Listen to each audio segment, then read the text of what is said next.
श्री शिवाय नमस्तुभ्यम साथियों, एक बार पुनः स्वागत है आपका आपके अपने चैनल शिव महापुराण में।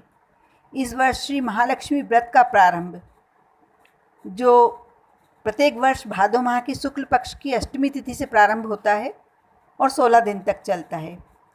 इसका समापन अश्विन माह की कृष्ण पक्ष की अष्टमी के दिन होता है।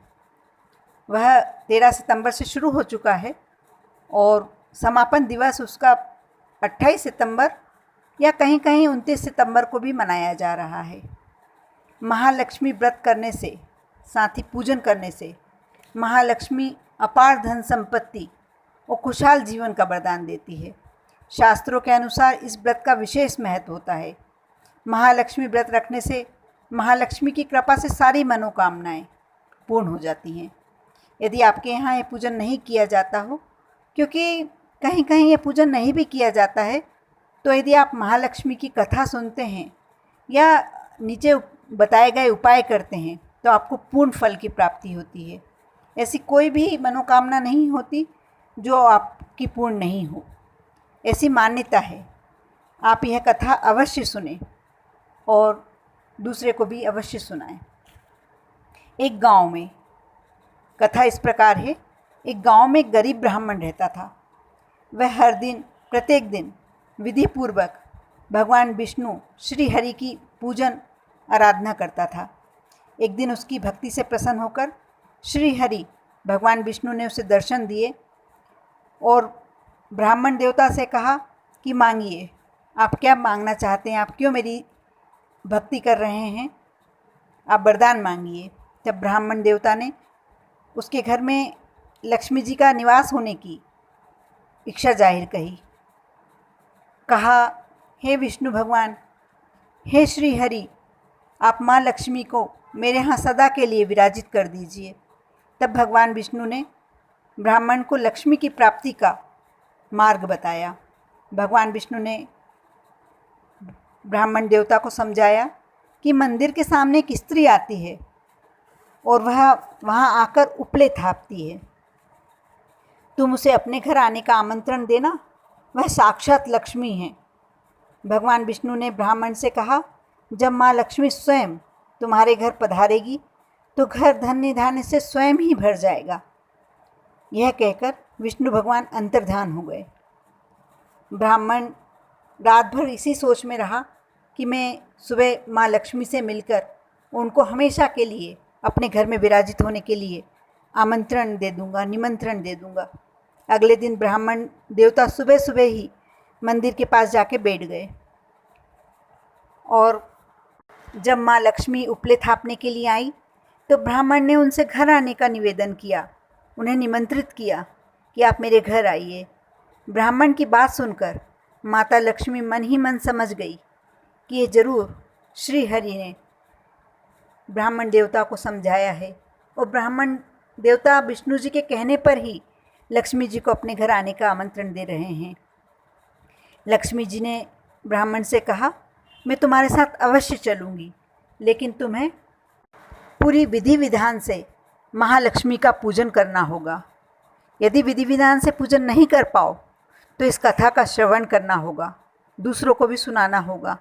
ऐसा कर कर और माँ लक्ष्मी अंतर्ध्यान हो गई और ब्राह्मण देवता ने जब लक्ष्मी जी की बात सुनी, उन्होंने खुद यह कथा सुनी और लोगों को भी सुनाई और माँ लक्ष्मी अपने वादे के अनुसार आकर ब्राह्मण देवता के यहाँ विराजित हो गई।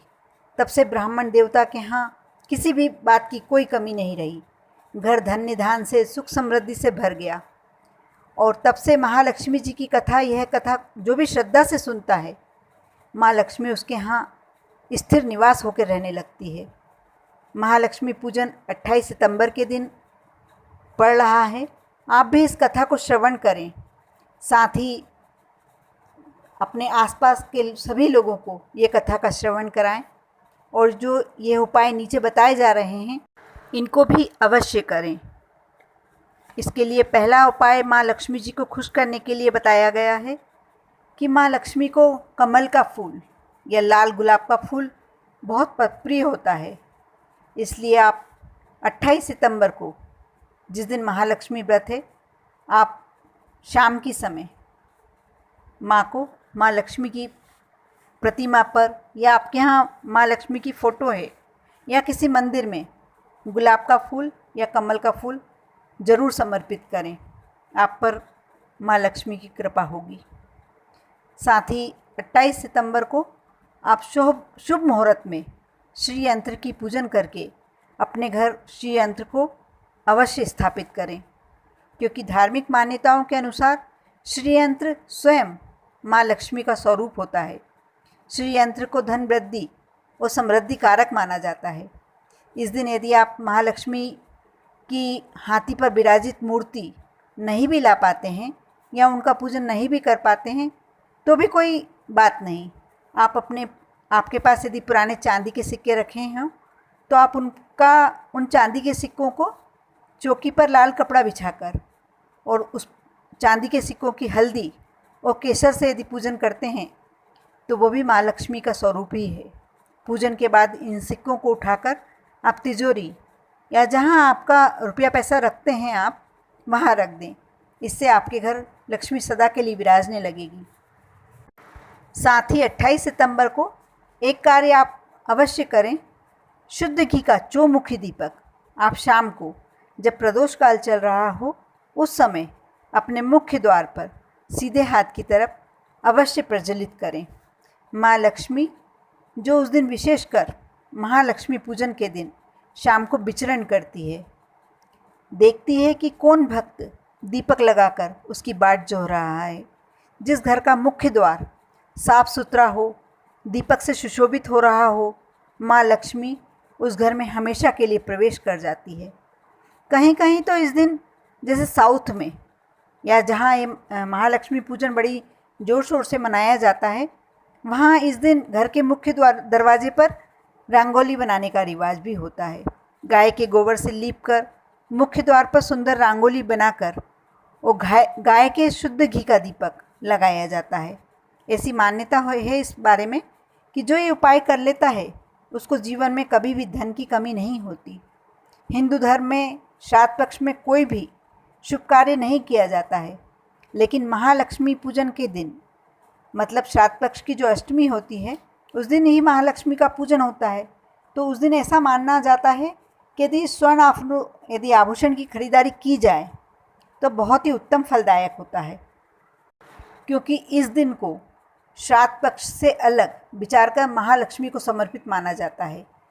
आप भी यदि इस दिन पूजन करें तो श्रेष्ठ, और यदि ना भी कर सकते हैं तो ये छोटे छोटे उपाय करके महालक्ष्मी की पूर्ण कृपा के पात्र बन सकते हैं। आप पर और आपके परिवार पर महालक्ष्मी की कृपा हमेशा बनी रहे। ओम नमः शिवाय।